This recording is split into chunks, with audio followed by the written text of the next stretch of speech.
Je n'ai pas demandé, il s'est passé quoi? J'en aurais eu largement le temps puisque avant de poursuivre, Léa a laissé s'écouler plusieurs secondes, au moins une dizaine. Les secondes qui lui étaient nécessaires pour reprendre le dessus et réussir à nommer l'innommable.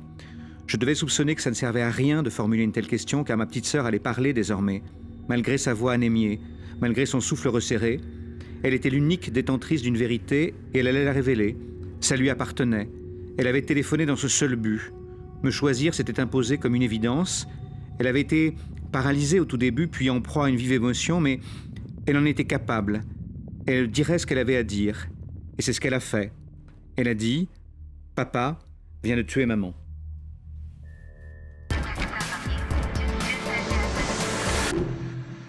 Mettre des mots sur le féminicide et combattre ce fléau qui coûte la vie à une femme tous les 2 jours et demi en France. Avec Ceci n'est pas un fait divers, l'auteur Philippe Besson raconte l'impensable. Il est l'invité de ce nouveau numéro de À l'affiche. Bienvenue à tous et bonjour Philippe Besson. Bonjour. Merci beaucoup d'être avec nous. On va commencer, si vous le voulez bien, avec le titre de ce livre, « Ceci n'est pas un fait divers ». C'est bien d'un féminicide dont il faut parler, c'est-à-dire l'acte de tuer une femme parce qu'elle est une femme. Et avec ce titre, finalement, vous rappelez l'importance des mots qu'on utilise. Oui, absolument, parce que trop souvent, aujourd'hui, on regarde cet acte comme justement un fait divers, comme une ligne dans un journal, ou une statistique dans un décompte macabre, décompte qui est très important et même indispensable, mais une statistique. Alors que c'est évidemment bien autre chose, c'est d'abord évidemment une vie emportée et des vies alentours qui sont dévastées et qu'il faudra bien reconstruire. Et puis je crois que c'est aussi un fait de société pour une raison simple, c'est que c'est un crime de propriétaire. En général, le féminicide intervient alors que la conjointe, la femme, annonce qu'elle va partir. Et dès lors, son mari, son conjoint, considère qu'elle n'a pas ce droit-là, qu'elle ne peut pas s'affranchir, qu'elle ne peut pas s'émanciper, qu'elle ne peut pas vivre sans lui. Il l'a chosifiée et tout d'un coup, il la tue.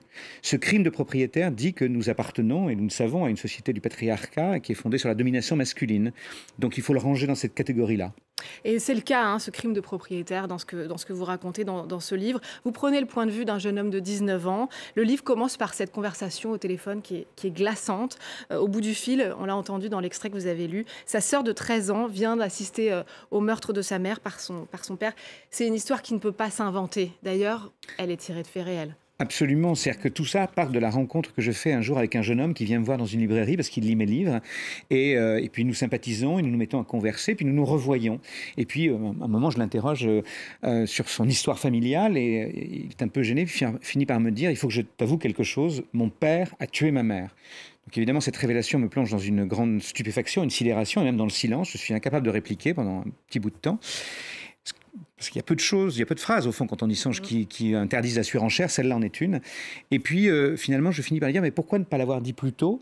Et là, il me répond 2 choses qui m'ont interpellé, qui sont à l'origine de ce livre. La première, c'est parce que la mort de ma mère emporte tout, et moi, je suis à côté. Alors, le romancier que je suis, quand on lui dit « je suis à côté », ça l'intéresse. Parce que moi, j'écris toujours sur les gens qui sont à côté, dans les lisières, comme ça. Et puis, il ajoute « et puis, de toute façon, moi, je ne saurais pas raconter l'histoire ». Et je me dis, si lui ne sait pas raconter l'histoire, s'il se considère comme une victime silencieuse, alors peut-être il faut lui donner la parole. Il faut trouver le moyen de redonner la parole. Et ce livre-là a cette ambition. Et vous lui donnez une voix. Alors, en exergue du texte, vous citez une chanson des rappeurs Big Flo et Oli qui s'intitule « Dommage ». On va en écouter un extrait. Pauline, elle est discrète, elle oublie qu'elle est belle. Elle a surtout le corps des taches de la couleur du ciel. Son mari rentre bientôt, elle veut même pas y penser. Quand il lui prend le bras, c'est pas pour la faire danser. Elle repense à la mairie, cette décision qu'elle a prise. À cet après-midi où elle avait fait sa valise. Elle avait un avenir, un fils à élever. Après la dernière danse, elle s'est pas relevée. Elle aurait dû y aller, elle aurait dû le faire, crois-moi. On a tous dit assez dommage, c'est peut-être la dernière fois. On a tous dit assez dommage, assez dommage, assez dommage, assez dommage. On a tous dit assez dommage, assez dommage. Philippe Besson, dans ses paroles, cette chanson se décide d'un sentiment qui ne va pas lâcher votre narrateur, parce qu'en plus de la sidération, du chagrin dont on a parlé, il y a cette culpabilité. Alors bien sûr, il y est pour rien, mais lui s'en veut. Il s'en veut de ne pas avoir vu les signes. Oui, c'est souvent le problème, effectivement, c'est qu'on a envie de dire qu'il y a un seul coupable dans cette affaire, il est identifié et c'est le père. Mais mais pour autant les proches et les enfants se disent mais pourquoi je n'ai rien perçu, rien vu, rien entendu, qu'est-ce qui s'est produit et que je n'ai pas vu arriver. Et donc après coup, évidemment, on mène une sorte d'investigation, d'enquête, et puis on retrouve des signaux, mais qui étaient très faibles. On trouve des indices, mais qui étaient ténus. Sauf que ces indices pris isolément ne veulent pas dire grand-chose, mais quand on les rassemble, tout d'un coup, ils forment une évidence, et on se dit, ça aurait dû me sauter aux yeux. C'est tout d'un coup, elle s'habille différemment, elle porte des vêtements plus larges, elle ne se maquille plus, elle est devenue triste, elle a cessé de danser parce que c'était une femme qui dansait, et tout un tas de choses comme ça. Et puis le père avait des accès de fureur, et puis on se disait, bon, il est comme ça, c'est sa nature. Et puis finalement, ça forme le drame. Et donc, du coup, on se dit, est-ce que j'aurais pu empêcher quelque chose? Alors, c'est une question terrible, parce que la réponse est sans doute non, parce que précisément, ces signaux sont tous faibles. Et puis, les femmes elles-mêmes, qui sont victimes de violences conjugales, elles ont tellement la peur au ventre que, évidemment, elles se cachent, elles se dissimulent, elles ne montrent rien à l'entourage, ou elles ont honte, ou elles sont sous emprise. Où elles vont, et vous le racontez dans le livre, essayer de porter plainte, essayer de déposer une main courante, et on sait que le recueil de la parole est problématique. C'est très compliqué, parce que d'abord on met leur parole en doute souvent, et puis après on leur dit, écoutez, c'est une dispute conjugale, réglez ça entre vous, vous voyez, c'est pas un trouble à l'ordre public, c'est privé, ça nous intéresse pas. Et donc ces femmes, elles repartent seules du commissariat quand elles y vont, parce qu'il y en a moins d'1 sur 5 qui y va, hein. Et donc vous imaginez, donc du coup c'est très compliqué de trouver ces indices-là. Et c'est pour ça aussi qu'il est important de rappeler les chiffres, hein. Vous le disiez, il ne s'agit pas qu'un décompte macabre. On va rappeler ceux du collectif Nous Toutes. On les voit à l'écran. 147 féminicides en France sur l'année 2022, soit une femme tuée tous les 2 jours et demi. Alors c'est vrai que la sociologie se saisit un peu de ce phénomène de plus en plus.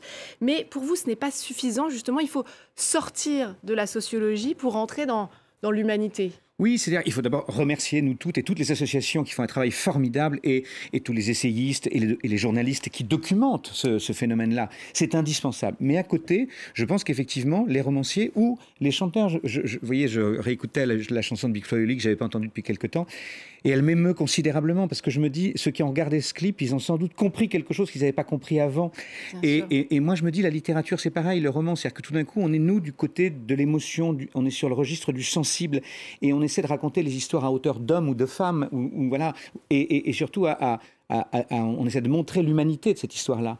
Et je me dis, si par ce biais-là, du sensible, on peut éveiller des consciences, on n'aura pas complètement perdu notre temps. Donc on a un rôle à jouer, on n'est pas à côté du monde, on est aussi, les romanciers, une sorte de miroir du monde et de la société qui nous entoure.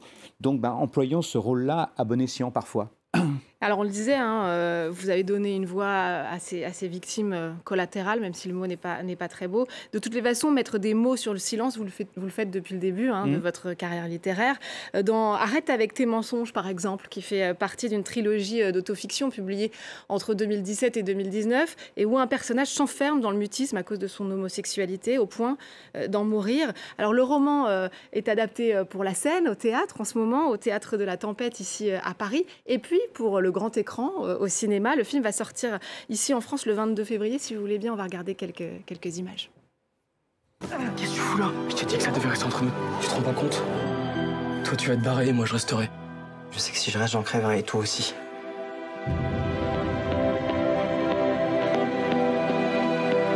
La seule fois où s'illuminer, c'est quand vous passiez à la télé.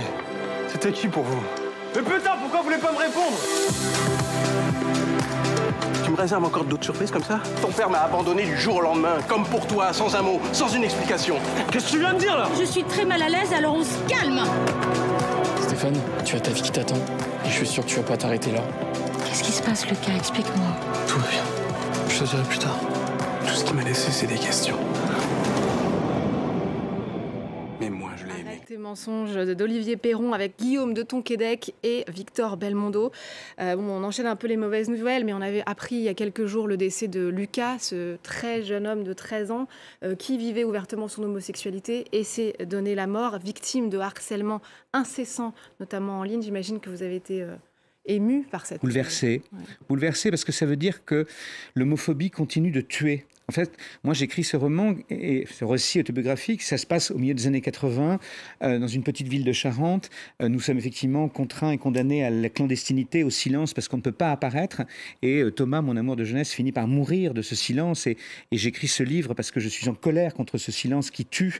Et je me dis, faut que cette vie ne soit pas une vie vécue pour rien. Je veux réparer quelque chose, mais je me dis, allez, aujourd'hui, on est en 2023, voilà, les choses ont progressé. Et c'est vrai qu'elles ont progressé. Et puis...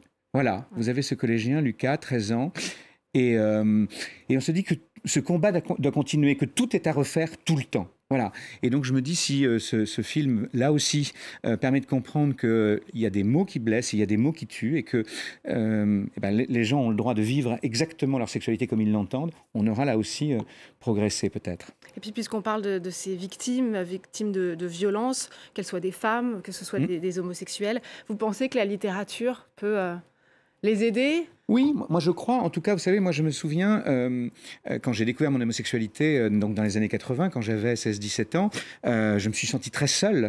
Et puis un jour, j'ai lu un livre d'Hervé Guibert qui s'appelle « Mes parents ». Et puis tout d'un coup, dans ce livre-là, je me suis dit, mais c'est étrange, parce que ce monsieur que je ne connais pas est en train de raconter mon histoire, il me tend un miroir. Et tout d'un coup, je me suis senti moins seul. Il m'a sorti de la solitude et de mon silence. Et je me suis dit, ben voilà, la littérature, le cinéma, les arts, ça sert à ça. Ça sert de temps en temps à dire à quelqu'un qui est là quelque part dans une ville et qui ne sait pas dire les choses ou qui est enfermé dans un mal-être, il y a quelqu'un d'autre qui te ressemble et peut-être ça tend une main. Alors peut-être on peut tendre cette main. D'où l'importance de partager des récits, de donner une visibilité aussi à tous ces récits. Merci beaucoup Philippe Besson. Merci infiniment. D'être venu nous parler donc de Ceci n'est pas un fait divers paru chez Julliard. Et merci à vous de nous avoir suivis. N'oubliez pas de nous retrouver sur france24.com ainsi que sur tous nos réseaux sociaux. On va se quitter sur une note d'espoir dans ce combat contre les féminicides avec un extrait de Riposte féministe, un documentaire sur celles qu'on appelle les colleuses et cette nouvelle génération décidée à en finir avec les violences faites aux femmes. Je vous laisse sur ces images et vous dis à très vite. Aujourd'hui, nous ne vivons plus en survie. Moi, j'ai pas envie de rentrer dans un rapport de force dans lequel on va dominer l'autre par la violence psychique ou physique. Cassez-vous! Cassez-vous! C'est une expression de la colère qui est hyper nécessaire. Ils ont quand même accepté ta plainte? Ils ont accepté, mais ils m'ont dit faites en sorte que ça ne vous arrive plus.